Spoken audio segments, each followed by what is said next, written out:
السلام علیکم ورحمۃ اللہ وبرکاتہ۔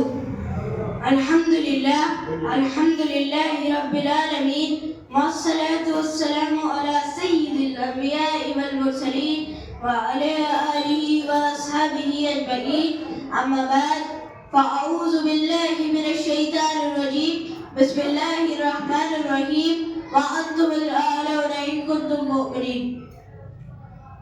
وہ معزز سے زمانے میں مسلمان ہو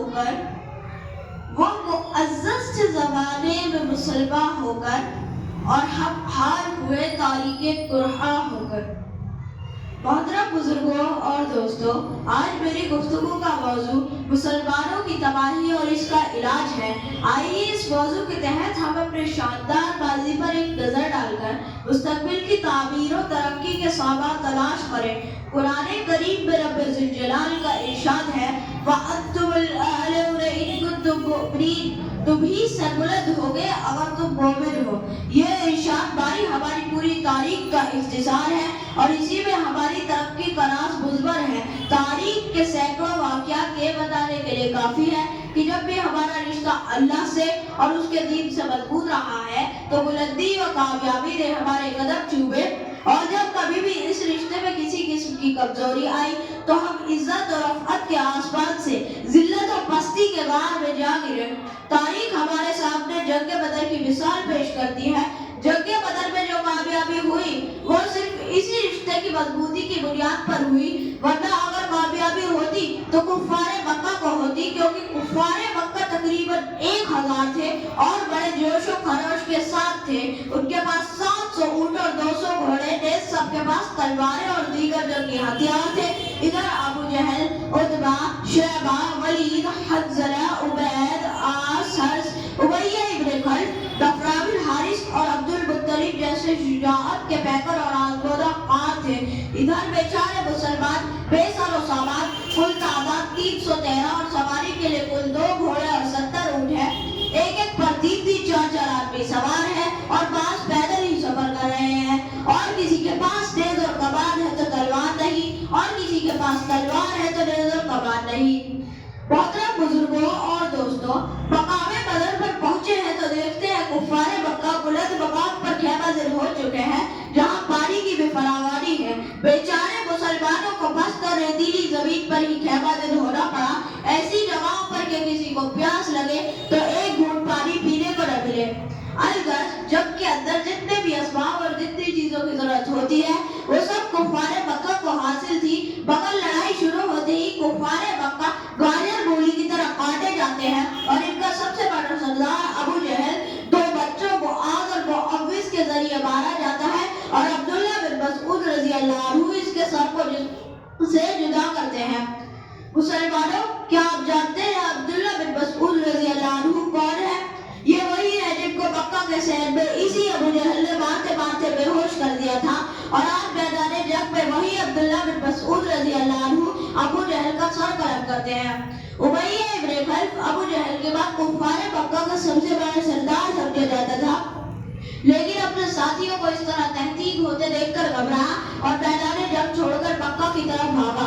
حضرت بلال حبشی رضی اللہ عنہ اس کے پیچھے بھاگے اور پاس جا پہنچے۔ امیہ ابن خلف گھبرا کر اپنے گھوڑے سے نیچے گر جاتا ہے اور پیٹ کے بل لیٹ جاتا ہے، شور مچاتا ہے، معافی مانگتا ہے، امن چاہتا ہے، پر بلال حبشی رضی اللہ عنہ اس کے پیٹ کے نیچے سے تلوار چلا دیتے ہیں اور اس کو جہنم نصیب کر دیتے ہیں۔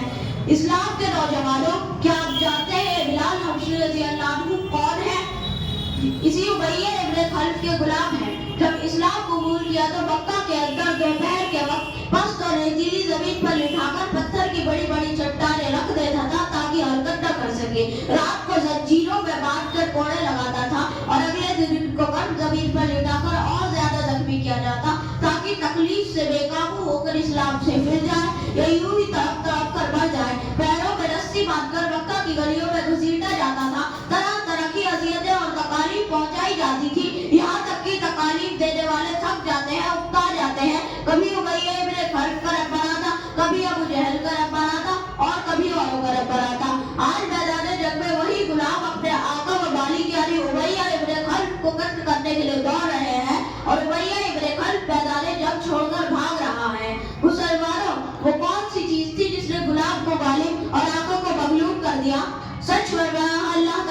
اللہ تعالیٰ نے وَأَنْتُمُ الْأَعْلَوْنَ إِن كُنتُم مُؤْمِنِينَ، تم ہی سربلند ہوگے بشرطے کہ تم سچے پکے مسلمان رہے۔ اسی طرح دوسرے کفار مکہ اپنے ساتھیوں کو مقتول ہوتے دیکھ کر گھبرائے اور میدان جنگ چھوڑ کر بھاگے۔ 70 مقتول ہوئے اور 70 گرفتار ہوئے اور مسلمانوں کو ایسی فتح حاصل ہوئی جسے تاریخ فراموش نہیں کر سکتی۔ لیکن افسوس سد افسوس، آج جہاں دیکھے جس طرف دیکھے مسلمان خوفناک طوفان میں گرے ہوئے ہیں۔ کئی مسلمانوں کی آمدن کو پامال کیا جا رہا ہے اور کئی مسلمان غلامانہ زندگی بسر کر رہے ہیں۔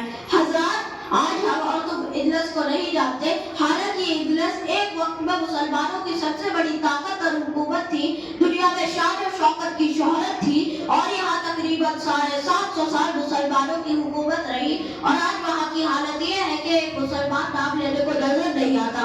مسلمانوں پر تباہی اور بربادی اس طرح ہے کہ نہ صرف یہ کہ مسلمانوں کو بے گھر کیا گیا بلکہ مسلمانوں کا قتل عام ہوا، ہزاروں مسلمانوں کو ان کا مذہب چھوڑنے پر مجبور کیا گیا، زندہ مسلمانوں کو آگ میں جلایا گیا، زندہ مسلمانوں کو زمین کے اندر دفن کیا گیا، اور یہی وجہ ہے کہ آج وہاں کوئی کلمہ پڑھنے والا نظر نہیں آتا۔ ملک برما میں مسلمانوں کو بے گھر کیا گیا، ہزاروں مسلمانوں کو ان کا مذہب چھوڑنے پر مجبور کیا گیا، اور اسی پر بس نہیں بلکہ مسلمانوں کا قتل عام ہوا، ہزاروں نوجوانوں کو قتل کر دیا گیا، بے شمار عورتوں کو شہید کر دیا گیا، معصوم بچوں کو ان کی ماں کی گود سے جدا کر دیا گیا، علماء اکرام کو سب سے سخت سزائیں دی گئی، جبکہ ملک برما میں مسلمانوں کی بہت بڑی تعداد موجود تھی۔ میرے محترم بزرگوں، آپ دور نہ جائیں بلکہ اپنے ملک کو دیکھیں، آج ہمارے ساتھ کیا نہیں کیا جا رہا۔ ایسے کون سے مظالم ہیں جو ہم برداشت نہیں کر رہے، حالانکہ اسی ملک میں ہماری حکومت رہی ہے، لیکن آج وہاں ہماری حالت یہ ہے کہ ہم اطمینان کے ساتھ زندگی نہیں گزار سکتے۔ کہیں ہمارے قتل کی تدبیریں سوچی جاتی ہیں، ملک سے نکالنے کے لیے منصوبے بنائے جاتے ہیں، اور کہیں ہمیں غیر ملکی کہہ کر بدنام کیا جاتا ہے۔ مسلمانوں، آج کیوں ہماری حالت ایسی ہو گئی؟ اسی شاعر نے کہ خوب کہا ہے، سوئی ہوئی قومیں جاگ اٹھی، بیدار مسلمان سوتا ہے۔ سوئی ہوئی قومیں جاگ اٹھی، بیدار مسلمان سوتا ہے۔ گہوارے قلب مومن میں اب جذبہ ایمان سوتا ہے۔ امت مسلمہ کے دھڑکتے دلوں، آج پوری دنیا ہمارے لیے وحشت و بربریت کی آمادگاہ بنی ہوئی ہے، حالانکہ ایک وقت تھا جب ہمیں دنیا کی ہر ایک چیز سونپی گئی تھی، جس طرف قدم بڑھتے اور پھیلتے چلے جاتے تھے، باطل کی کوئی قوت یا طاقت ہماری راہ میں حائل نہیں ہو سکتی تھی۔ علامہ اقبال نے کیا خوب کہا ہے، مغرب کی وادیوں میں گونجی اذاں ہماری، مغرب کی وادیوں میں گونجی اذاں ہماری، تھمتا نہ تھا کسی سے ذیل روا ہمارا۔ اسلام کے پاسبانوں، اسلام نے ہمیں بہت بڑا مقام عطا فرمایا ہے، لیکن افسوس ہم نے اس کی قدر نہ کی اور اپنے اصل مقام سے ہٹ گئے۔ مسلمانوں، سمجھو اور ہوشیار ہو جاؤ، ورنہ اگر ایسے ہی لاپرواہی اور بے توجہی کا عالم رہا تو ایک وقت ایسا آئے گا کہ ہماری باعظمت اور سربلند تاریخ مکروہ تاریخ میں منتقل ہو کر دنیا کی تمام تاریخوں کے سامنے سب کو نظر آئے گی۔ آج ہمیں سمجھنا چاہیے اور غور و فکر کرنا چاہیے کہ ہماری طرف تباہی اور بربادی کے ہاتھ بڑھ رہے ہیں، جور میں جفا ظلم و ستم کے پہاڑ ٹوٹ رہے ہیں، شکنجوں میں دبانے کی کوشش کی جا رہی ہے، اور اس کی وجہ کیا ہے اور ایسا کیوں ہو رہا ہے؟ خوب سمجھ لو، اگر اس کا کوئی جواب ہو سکتا ہے تو یہی ہو سکتا ہے کہ آج مسلمان نہ رہا، آج ہم اپنے مسلمان ہونے کا جھوٹا دعویٰ کرتے ہیں، قوانین اسلام سے منہ موڑ کر، اسلام کے اصولوں کو توڑ کر پھر اپنے آپ کو مسلمان پیش کرتے ہیں۔ مسلمانوں، حقیقت یہ ہے کہ ہم نے اللہ کی شریعت سے روگردانی کرنی، حضور اقدس صلی اللہ علیہ وسلم کے دامن مقدس کو ترک کر دیا، نماز ہم نہیں پڑھتے، روزہ ہم نہیں رکھتے، قارون کی طرح مال اکٹھا کر کے ہم رکھتے ہیں، زکوٰۃ ہم نہیں دیتے، حرام ہم کھاتے ہیں، سود ہم لیتے ہیں، قمار بازی اور جوا بازی ہمارا شعبہ ہے، شراب نوشی ہم کرتے ہیں، ناچ گانا بجانا ہمارا مشغلہ ہے، اتحاد و اتفاق ہم میں نہیں ہے، قوت میں خودداری سے ہم دور ہیں۔ گویا کہ نبی کریم صلی اللہ علیہ وسلم کے اصحابہ کرام کی کوئی بھی علامت ہم میں نہیں ہے، نہ ہماری زندگی اسلامی زندگی ہے، نہ ہمارا طریقہ اسلامی طریقہ ہے۔ برادران اسلام، ہمارے لیے دنیاوی اور اخروی صلاح و فلاح دونوں ہی ضروری ہے، جس کا طریقہ یہ ہے کہ اس معبود حق کی پرستش کریں جو ہمارا رب اور خالق ہے، اور تاجدار مدینہ احمد مجتبیٰ محمد مصطفیٰ صلی اللہ علیہ وسلم کی پیروی کریں، جو ہم لوگوں کے واسطے نبی آخر الزماں بنا کر مبعوث فرمائے گئے ہیں، اور صحابہ